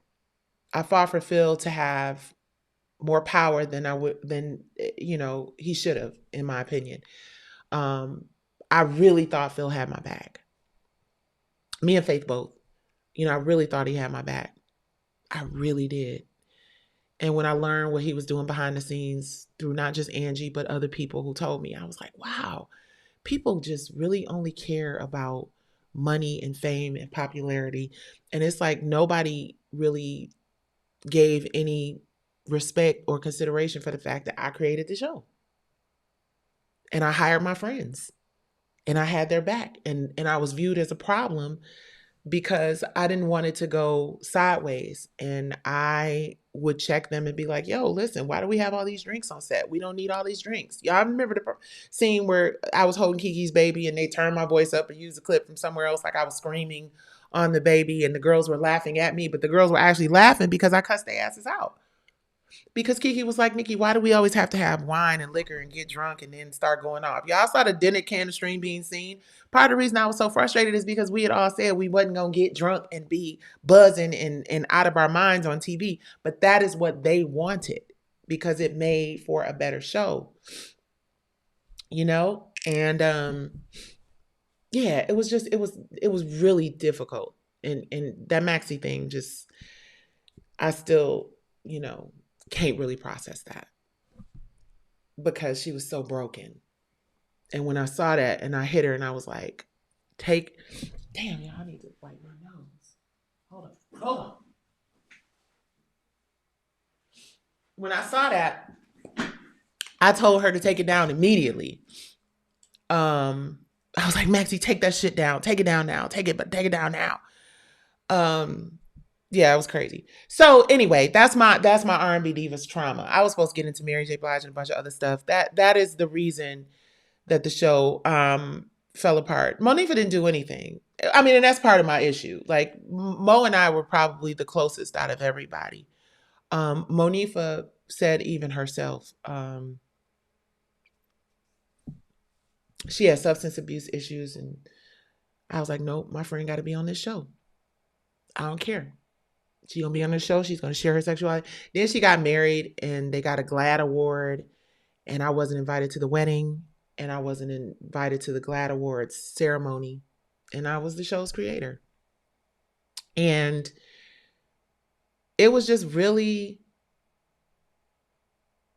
terrible. It was an awful experience. I'm like, how do you stay on a show when they pull pew-pews on your husband? And rush the cast, the person who did it off and cover for him. When they ask your daughter to proposition Kiki's husband, when they ruin your business, when they embarrass your mother, they just tried to completely ruin me. They tried to ruin my reputation. They tried to ruin my career. And I just didn't understand it because I'm like, but I created the show for all of us to win. Why are you targeting me? And it was because I was the voice of protection for the girls, for the ladies. I created the show and they just wanted me out of there. They wanted my shit. So that's the reason why when the P Valley thing happened, I was like, oh yeah, no, we're not finna do this like again, And then the other thing is back to what I was talking about earlier with the whole Hollywood Divas thing. and Cristal and all the shit that she had to say. I'm telling you, baby, you can't help bitches in this industry. You just can't help hoes in this industry. Because they going to turn on your ass and try to destiny swap with you no matter what. Because I don't know what I did to any of these hoes. Like, literally. I didn't do shit but try to help people. But I realized that relationships in this industry and friendships in this industry are extremely transactional. And, you know, when me and Monifa had our sit down, you know, her excuse was that she didn't know. She didn't know I didn't get an invitation to the wedding. She didn't know that, you know, I was going through all of this stuff in the press. She didn't know. And I'm like, bitch, how didn't you know? It was everywhere. I was the most hated woman in reality TV. How did you not know what I was going through? How did you not know Maxie died? How did you not know I was in the middle of a lawsuit with them? How did you not know that Hollywood Divas? Look, you guys, I created R&B Divas, and I pitched Hollywood Divas to the network, and they went and they asked Carlos King and Todd Tucker to produce the show that I pitched them. And guess what? The people who produced R&B Divas got credit. If you go look right now, they are listed as executive producers of Hollywood Divas. How is it that me, the person who created the franchise, does not have a credit as an executive producer on Hollywood Divas? Did not get a check. Got no acknowledgement at all. How is that possible? So many shows I've created have been taken from me, which is why when the P-Valley thing happened, I said, hell no, to the no, no, no, hell to the no, hell to the no, to the no, no, no. Y'all not going to keep taking shit from me. And that is why I took it all away. Because I got tired of being bullied out of my content. And I got tired of people using the press to destroy my reputation and my family. And I wasn't just going to sit back and watch another corporation take my idea. And I fought for 5 years and I never got a trial. I'm millions of dollars in debt and I never got a trial. And there are people who are dancing around, praise dancing and shit. But let me say this. And I'm not saying this to be shady. I'm saying this because, right, Hollywood Divas is still streaming on Tubi. So how Hollywood Divas, with 5 women who are trying to rebuild their careers in Hollywood, is nothing like R&B Divas, I don't know. But somebody making money off of that shit. And I created it. Period. Todd Tucker and Carlos King, no disrespect to them, but I have to speak my truth. And my truth is, I created the Hollywood Divas and the R&B Divas franchise, and both of them were ripped from my fingers. Now, luckily, I now own the trademark for Hollywood. I'm sorry, let me stand corrected. The company I work for owns Hollywood Divas as a brand. But that's part of the reason why it has taken so long to get this thing back, because there are people who hate the fact that I got my shit back. And there are people who don't want to actively participate just because I got my shit back. And who gives a fuck? Certainly not me. Certainly not me. Because we're going to do it anyway. And there are plenty of people who saw what happened there that are interested and excited about doing it.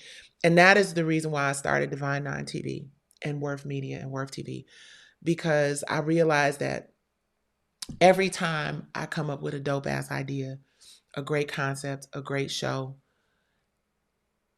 people not only want to take it from me, but they want to destroy my reputation in the process. They want to be like, bitch, you got the audacity to fight for what's yours. That's like if you own a restaurant or a business or a house. You know how people going around taking people's mortgages? Taking people, what you call them, deeds and shit, deed theft. It's like, how come y'all can't just treat me right?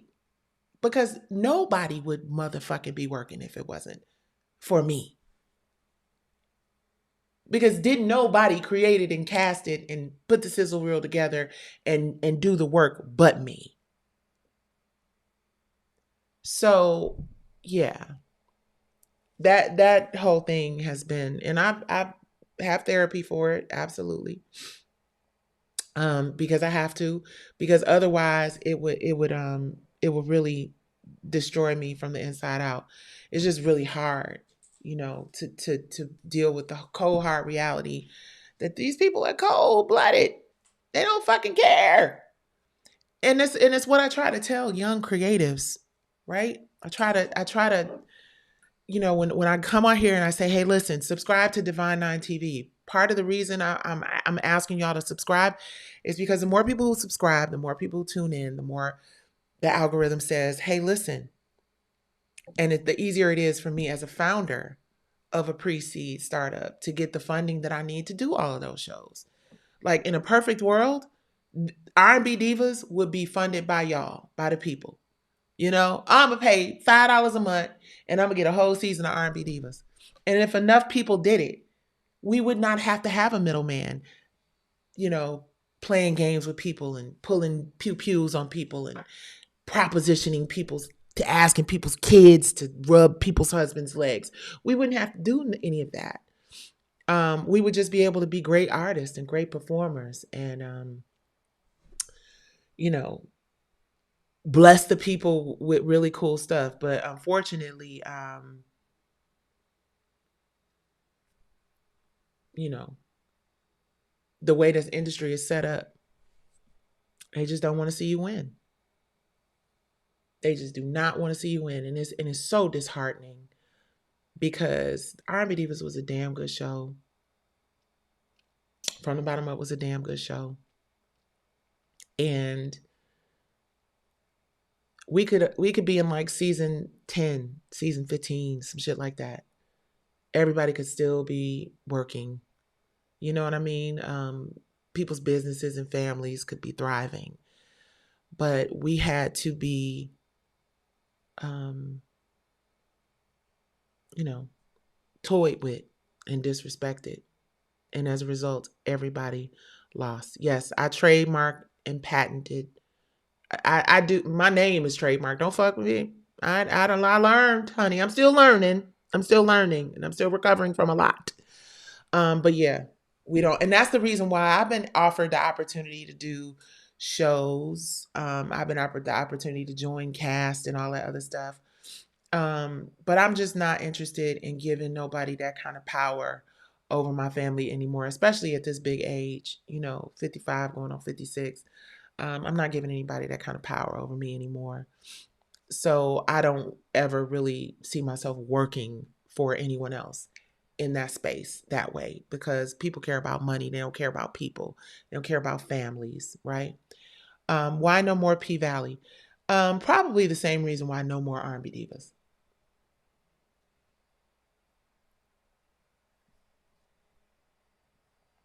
And let me be clear. Let me rephrase that. I don't know that there is no more P Valley. I have no idea what's happening over there. But it would be safe to assume it's taken a long time for it to, air the third season. Yeah. And I would say that it's taken a long time for it to air the third season because no matter how much money you have, no matter how much influence you have, at the end of the day, karma is the great equalizer. God don't like ugly, and he ain't too fond of cute neither. And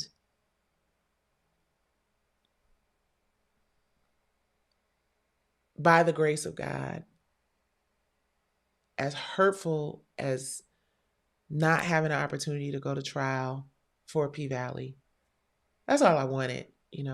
I just wanted an opportunity to have a jury and go to trial, you know?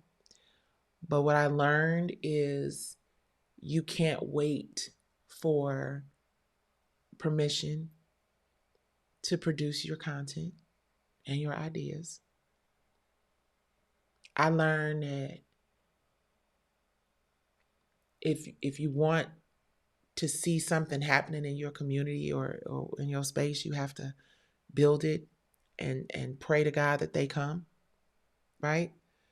Um, and that's the reason why I started Divine Nine TV. I started the platform because now streaming. Thank you guys for the hearts. Thank you guys for the likes. Thank y'all for the shares. I appreciate it. Thank y'all for hanging out with me. I had a few hundred people up in this motherfucker tonight, and I love it. Across all platforms.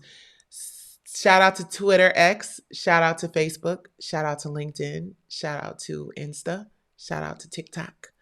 And shout out to Worth TV YouTube. I appreciate y'all. Yeah, I have a hard time trusting people in this industry, as you can imagine. Who wouldn't? You can't even do nice things for people. Can't even show up for people and have them be loyal, which is crazy to me because I didn't do shit to nobody. That show might have made y'all or led y'all to believe, but you didn't know all those other things were happening.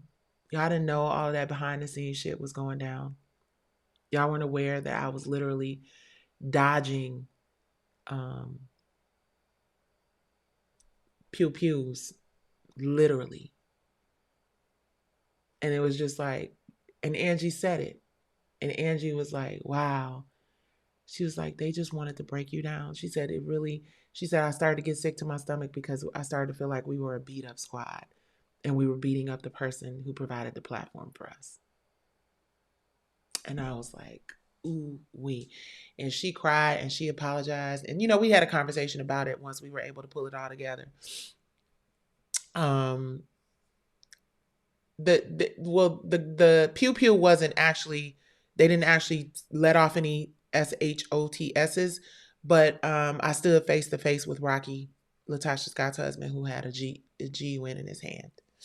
And he was walking towards my husband, and I was like, "What the fuck? What? Wait! What's going on?"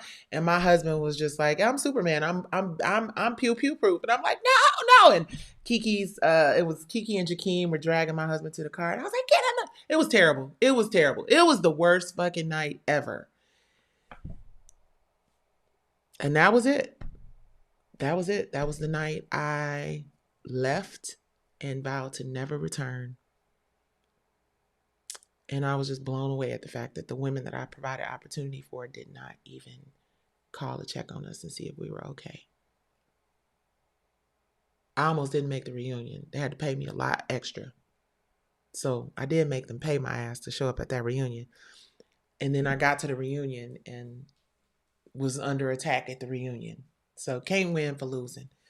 But anyway, yeah, that's the R&B Divas horror story, guys. But I refuse to let that experience prevent me from making this brand great again. Y'all deserve it. The people deserve it. I know that I will never work with certain people again. And there are people out there trying to figure out a way still to figure out how to do R&B Divas without me. Put another name on it. Put another group of people together. And, maybe they will. And you guys will get a version of it. But what God has for me and anybody who is going to go forward and do this show is for us. And, no man can take that away from us. And part of me really would like to see healing happen in our friendships and relationships, because you got all of these R&B divas and it isn't just me, right? You guys, you got a lot of women from this show who don't talk to each other. You got a lot of women from the show who haven't spoken to each other since the day they left the set. In an industry that has been really hard on artists, and at a time when shows are becoming more scarce, at a time when opportunities are becoming fewer and far between, it would seem like this would be the time that we would all come together and make a really amazing show and preserve our legacies and honor Angie Stone and honor Maxie and honor all the really amazing, dope people that we lost. But people's egos are much bigger than they need to be. And as emotional as this experience with R&B Divas and P Valley, as emotional as these experiences have been for me, um, I said this earlier, very wealthy, successful person that I know who ended up being one of my business partners on From the Bottom Up. I was pitching him From the Bottom Up and telling him how dope it was going to be, and Queen Latifah's going to come on board, and this is going to be amazing. And he was like, "How you know?" And I said, "Because I got a feeling. It's my gut. It's my instinct. I got a feeling. I know it." And he was like, "Yeah, my money don't have feelings." I was like, "Hmm." He said, "My money does not have feelings or emotions or vibes. My money needs to be measured by something other than feelings." And it stuck with me. And I realized I don't have to be friends with any of these women to make money with them, because I created something incredible. We collectively, I know I've been saying I throughout this conversation, but let me be clear. I created the series, but it took all of us to make it what it was. It took all of us to make y'all interested in what it was. That's why you guys aren't seeing those episodes. If you want to know the truth, it requires a sign off from folks, and I ain't signing off on shit unless it's right. So yeah, we are giving you another season of R&B Divas. There are several really talented women already ready to go. And we just need to make sure that we have our funding lined up, because that's the other thing about going to trial and accumulating legal fees and bills and shit. You have to have the funding in order to make this happen. And I hope that what we can do is rely on y'all who love the show, who love what we were trying to do, and believe in what we were trying to do. When we say, "Hey, listen, we're in pre-production on R&B Divas, and we need y'all to go to divine9tv.com and sign up." I'm play the commercial at the end of this again. And right now it's free, but when we kick off R&B Divas, it will be either pay-per-view or a monthly or annual fee. If you pay an annual fee, you can see all the concerts, all the shows, all the live performances. But as artists and creatives, we have to figure out a way to monetize our gifts, because the link is divine9tv.com, you guys. Divine, DIVINE, number 9, TV.com. The best thing you could do to help me right now is go register. Hit like, share, and subscribe on the YouTube channels. I know y'all are watching me on TikTok, but please go over to the YouTube and hit like, share, and subscribe, because we are monitored. Monitored. We are monitored, and we're monetized as well. So please go over there and sign up. And I'm building this thing from the bottom up, no pun intended. I've got some really great people in the technology space. Thank you for registering, Kimberly. I appreciate you so much, Kimberly Nicole. I've got a lot of great people who are helping us build this thing. Like I said, It Girls, the musical drama series, is going into production in February. And because we are self-funded and, trying to build this thing from the bottom up, no pun intended, we can't give you guys everything at once. But at some point, we hope that we can be, we hope we can be as big as Netflix and Hulu and all those places. And guys, I'm gonna wrap it up, because I want to get into. I'm about a few minutes away from 2 hours. This was a long ass conversation, but I'm really grateful that the majority of y'all stayed. Um, you know,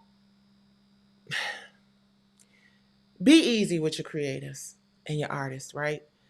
Because Shaka Khan is on my list of people for Diary of a Diva. Trust me, I love my Shaka Khan. Be easy with people like your artists and creatives. I know we get on y'all nerves sometimes. I know you guys don't understand a lot of what we do, what we say, But in this day and age where there's so much stuff going on, imagine if we had a Prince song right now, y'all. Imagine if we had a Michael Jackson moment. Imagine if we had a Whitney Houston moment. Imagine if we had a Aretha Franklin moment. Shit, imagine if we had Bob Marley. Y'all can't see, but YouTube can see. But I'm surrounded by greatness all around me in my studio space. Imagine if we had those artists still around today to help us get through some of the stuff that's going on in politics, to help us get through some of the stuff that's going on in the world. Like, artists are so important, creatives are so important. We are the soundtrack of people's lives. The nostalgia, the memories, the Frankie Beverly and Mays, the music from the time we came over here allegedly on them ships, the moments we were in the cotton fields picking cotton. Music has always been our way of like healing and helping each other and getting through. Be easy, because there ain't that many of us left. And like y'all discovered, many of you tonight, some of y'all have heard this story like a gazillion times. Tomorrow night, same time, we gonna get into some of this hot topics and gossip, and I'm gonna answer more of y'all questions. But y'all had me here crying and venting in this motherfucker tonight. But the world needs creatives and artists because we are messengers, and a lot of us are prophets, and a lot of us are, just here. God put us here to give you guys something else to think about, something else to sing about, something else to appreciate other than the horrible shit that happens every single day in this world. And I just encourage as many people as possible to just give creatives more grace. Because yes, AI is here and it's here to stay and it's all over the place, and we wonder if it's going to take over. I think it's going to make people appreciate real artists more. I think it was Jermaine Dupri I was watching. He had something to say about how AI is going to help make the world a better place. So thank y'all for listening. I know that a lot of people don't really understand why I'm always advocating and got my fist in the air screaming, no Roger, no rerun, no motherfucking rent. But I do it because I love my people from the bottom of my heart. And I want us to be better. I want us to do better. I want us to live better. And I understand that the only way we can do that is if we have the support of people like y'all and subscribing to what we do for a living, supporting what we do for a living, appreciating and respecting what we do for a living. And I appreciate and respect y'all for hanging out with me tonight on Nights with Nicci. Please hit like, please hit share, please hit subscribe. Pray for your girl, because I've been missing my sisters, Debbie, Maxie, my parents. And baby, right now, I'm about to let y'all go holler at somebody giving y'all some juicy tidbits here and there. I hope you guys appreciate my authenticity. I hope you guys appreciate me, because I appreciate y'all. Thank you. I received the prayers. I appreciate you guys so much. Don't tell nobody I was on this motherfucker crying. Don't go. She was out here just blah, blah, blah, ugly crying. No, I don't care. I'm human. Good night. I love you guys. Thank y'all for hanging out with me. It's Nights with Nicci. Please hit like. Please hit share. Please hit subscribe. I love and appreciate you guys so much. And I know you're not getting the notifications, so please hit the bells so that you do. And Instagram, y'all hung out with me tonight. I had 200,000 motherfuckers over there, and it'd be 3 of y'all. Tell somebody to come hang out. Tell a friend to tell a friend. Nights with Nicci is back again. Okay, good night, sexy people. I love you guys. I appreciate y'all. Have a wonderful evening.